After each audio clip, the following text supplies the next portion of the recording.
Hello students, let's resume our Hindi quick revision series.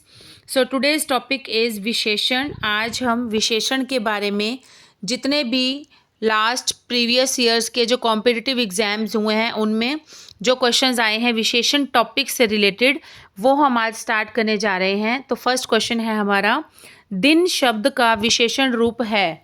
दिन शब्द का विशेषण रूप क्या होगा? ये है दिन से बनेगा दैनिक. दैनिक बनेगा. दिन शब्द का विशेषण रूप दैनिक है. दिन शब्द में इक प्रत्यय लगाकर दैनिक विशेषण का निर्माण हुआ है. विशेषण किससे कहते हैं? विशेषण जो संज्ञा या सर्वनाम की विशेषता बताए उसे विशेषण कहते हैं और जिसकी विशेषता बताई जाए वह विशेष्य कहलाता है. नेक्स्ट क्वेश्चन इज सेकेंड, मूलावस्था, उत्तरावस्था और उत्तमावस्था किसके अंतर्गत आते हैं? तो ये आते हैं विशेषण के अंतर्गत. विशेषण की कितनी अवस्थाएं होती हैं? 3 अवस्थाएं होती हैं. कौन कौन सी? मूलावस्था, उत्तरावस्था और उत्तमावस्था. मूलावस्था, इसमें विशेषण का सामान्य प्रयोग किया जाता है. यहाँ पर किसी के साथ तुलना नहीं की जाती है. जैसे श्याम एक वीर बालक है. उत्तरावस्था, उत्तरावस्था इसमें दो वस्तुओं या व्यक्तियों की तुलना करके एक की न्यूनता या अधिकता बताई जाती है. जैसे अजीता बबीता से अधिक सुंदर है. नेक्स्ट है उत्तमावस्था. उत्तमावस्था होती है इसमें 2 या 2 से अधिक वस्तुओं या व्यक्तियों की तुलना की जाती है. इनमें से एक की दूसरी या अन्य सब वस्तुओं या व्यक्तियों से न्यूनता या फिर अधिकता बताई जाती है. जैसे रामू सबसे तेज़ दौड़ता है. जैसे हम इंग्लिश में करते हैं ना degrees, positive degree, comparative degree and superlative degree, वैसे ही सेम ये होती हैं 3, मूलावस्था, उत्तरावस्था, उत्तमावस्था. मूलावस्था हो गई सिंपल किसी की विशेषता बताना जिसमें किसी के साथ कोई तुलना या कोई कुछ नहीं बताया जाता है. और दूसरा नंबर होता है 2 व्यक्तियों या 2 वस्तुओं के बीच में तुलना करना, उसके लिए होता है जैसे हम. और थर्ड जो होती है वो उत्तमावस्था, सुपरलेटिव डिग्री, जिसमें कि जो कोई भी चीज़ है या कोई भी व्यक्ति है जो सबसे अधिक है. जैसे सबसे तेज़ दौड़ता है, सबसे सुंदर है, सबसे लंबा है, राम कक्षा में सबसे लंबा है, तो सबसे लंबा हो गया वो उत्तमावस्था हो जाएगी. नेक्स्ट क्वेश्चन इज, जिन संज्ञा या सर्वनाम शब्दों की विशेषता बताई जाती है, जिन शब्दों की विशेषता बताई जाती है उन्हें क्या कहते हैं? उन्हें कहते हैं विशेष्य. जिन संज्ञा या सर्वनाम शब्दों की विशेषता बताई जाती है उन्हें विशेष्य कहते हैं.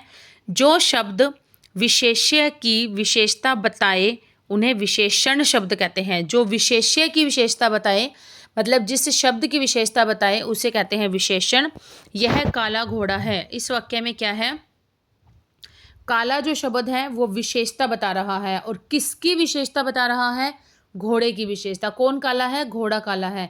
तो जिस शब्द की विशेषता बताई जा रही है यहाँ पर घोड़े की विशेषता बताई जा रही है. घोड़ा क्या हो जाएगा? विशेष्य हो जाएगा. और काला क्या हो जाएगा? विशेषण हो जाएगा. नेक्स्ट क्वेश्चन इज, विशेषण के जिस रूप से 2 से अधिक वस्तुओं में किसी एक के गुण की अधिकता या न्यूनता सूचित होती है उसे डैश कहते हैं. देखिए मैंने आपको बार बार बताया था, अगर 2 लोगों के अंदर की जाती है, अगर 2 व्यक्तियों या 2 वस्तुओं के अंदर तुलना की जाती है तो उसमें होती है हमारी उत्तरावस्था. ए ऑप्शन हो जाता. लेकिन इसमें क्या है? 2 से अधिक, 2 से ज़्यादा लोगों में तुलना की जा रही है जिसमें कि एक की सबसे अधिकता या सबसे कम न्यूनता बताई जा रही है. तो वो क्या, उसमें क्या हो जाती है? हमारी उत्तमावस्था हो जाती है. उत्तमावस्था, बी ऑप्शन राइट हो जाएगा. विशेषण के जिस रूप से 2 से अधिक वस्तुओं में किसी एक के गुण की अधिकता व न्यूनता सूचित होती है उसे उत्तमावस्था कहते हैं. जैसे राम श्याम से अधिक वीर है. सीता कक्षा में सुंदरतम है. नेक्स्ट क्वेश्चन इज, विशेषण की किस अवस्था में किसी व्यक्ति, वस्तु अथवा स्थिति की विशेषता बताने वाले सामान्य कथन में विशेषण शब्द अपने मूल रूप में प्रयोग किया जाता है? तो मूल रूप में प्रयोग किया जाएगा, बेसिक फॉर्म में यूज़ किया जाएगा तो उसको हम क्या कहते हैं? अंडरस्टूड है कि उसे कहते हैं मूलावस्था. उसमें किसी प्रकार की तुलना नहीं होती है तो कौन सा होता है? वो मूलावस्था होता है. विशेषण के मूलावस्था में किसी व्यक्ति, वस्तु अथवा स्थिति की विशेषता बताने वाले सामान्य कथन में विशेषण शब्द आने वाले मूल रूप से प्रयोग किए जाते हैं. जिसमें किसी प्रकार की तुलना नहीं होती है उसे मूलावस्था कहते हैं. मूलावस्था होती है, इसमें विशेषण अन्य किसी विशेषण से तुलित ना होकर, मतलब तुलना ना करके सीधे ही व्यक्त होता है, जैसे सुंदर, मधुर, लंबा, छोटा, बुद्धिमान आदि। हरियाणा निम्नलिखित में कौन सा शब्द विशेषण नहीं है? विशेषण नहीं है तो यहाँ पर बूढ़ा, बूढ़ा होना किसी की विशेषता है। कटु होना, कटु वचन, तो ये वचनों की विशेषता हो गई। राजकीय, ये भी विशेषता हो गई। लेकिन जो चिकनाई है, चिकना, चिकनाई, ये विशेषता ना होकर ये क्या है? हमारी भाववाचक संज्ञा है। ये चिकनाई क्या है? भाववाचक संज्ञा। चिकनाई या चिकनाहट भाववाचक संज्ञा हो जाएगी। इसमें गुणवाचक विशेषण कौन सा नहीं है? कौन सा ऐसा शब्द है जो कि गुणवाचक नहीं है? तो यहाँ पर देखते हैं हम, मोटा, नया, काला और 20 जो गुण या दोष के बारे में नहीं बताता है। मोटा बताता है, नया भी बताता है, काला भी बताता है, गोरा, पतला, छोटा, नाटा, ये सब बताते हैं। लेकिन 20 जो शब्द है ये गुणवाचक ना होकर ये क्या है? 20 एक संख्या है, तो ये संख्यावाचक विशेषण है।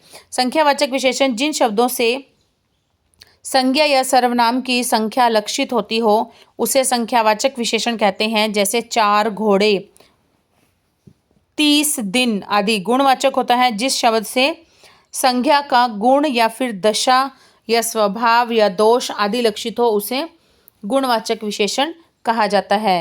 नेक्स्ट क्वेश्चन इज, सार्वनामिक विशेषण को डैश विशेषण भी कहते हैं, तो ये कहते हैं संकेतवाचक। संकेतवाचक विशेषण भी कहते हैं। पुरुषवाचक और निजवाचक के सिवा अन्य सर्वनाम जब किसी संज्ञा से पहले आते हैं तब वे सार्वनामिक विशेषण कहलाते हैं। पुरुषवाचक और निजवाचक के सिवाय जब गुणवाचक विशेषणों का विशेष्य लुप्त हो रहता है तब उसका प्रयोग डैश के समान होता है, तो उसका प्रयोग होता है संज्ञा के समान। जब गुणवाचक विशेषण का विशेष्य लुप्त रहता है तब उसका प्रयोग संज्ञा के समान होता है। जिस शब्द से संज्ञा के गुण, दोष, दशा, भाव आदि का भाव पता चले उसे कहते हैं गुणवाचक विशेषण कहा जाता है।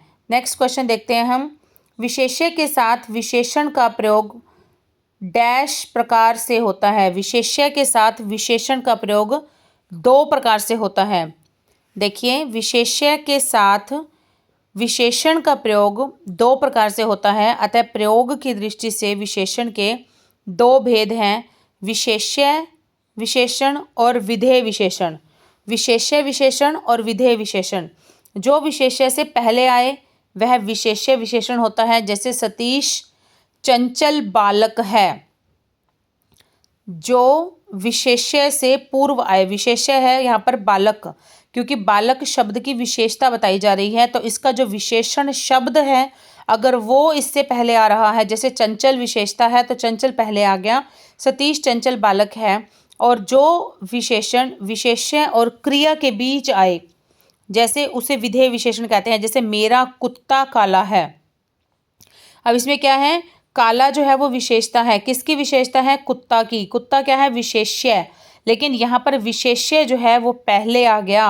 कुत्ता काला, काला कुत्ता होता तो ठीक होता, लेकिन कुत्ता काला हो गया, मतलब कुत्ता जो विशेष्य शब्द है वो पहले आ गया, तो इस हिसाब से हमारा जो ये विधेय हो जाएगा, विधेय विशेषण। नेक्स्ट क्वेश्चन इज, विशेषणों के आगे ओ जोड़ने से समुदायवाचक विशेषण बनते हैं। पूर्णांक बोधक विशेषणों के आगे, पूर्णांक बोधक विशेषणों के आगे ओ जोड़ने से समुदायवाचक विशेषण बन जाते हैं। नेक्स्ट क्वेश्चन है हमारा क्वेश्चन नंबर 12, संख्यावाचक विशेषण के कितने भेद होते हैं? संख्यावाचक के होते हैं 3 भेद होते हैं। 3 भेद कौन कौन से? निश्चित संख्यावाचक, अनिश्चित संख्यावाचक और परिमाण बोधक। जिन शब्दों से संज्ञा या सर्वनाम की संख्या लक्षित होती है उसे कहते हैं संख्यावाचक। इसमें विशेषण शब्द कौन सा है? बालक। बालक तो विशेष्य है, बालक की तो विशेषता बताई जाती है, नटखट बालक, छोटा बालक। और है लिखा। लिखना क्या है? लिखना तो क्रिया हो गया, क्योंकि भी नहीं है। डी जो है गोल, गोल क्या है? किसी चीज़ की विशेषता है। इसमें विशेषण शब्द हैं। विशेषण शब्द कौन सा है? इसमें लिखता है, अच्छा, तुम और राम। तो इसमें से विशेषण क्या है, किसी की विशेषता है अच्छा होना। लिखना क्रिया हो गया, तुम क्या हो गया, सर्वनाम हो गया, राम हो गया संज्ञा। तो अच्छा जो शब्द है वो क्या है, यहाँ पर गुणवाचक विशेषण है।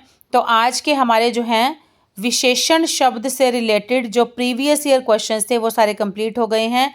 HSSC SI के एग्जाम में आया है, ऊपर वाला क्वेश्चन HSSC पुलिस कांस्टेबल के एग्जाम में आया है, तो आप देख सकते हैं ये। और जल्दी मिलेंगे next new topic new questions के साथ। Till then keep studying and keep hard working. Bye students.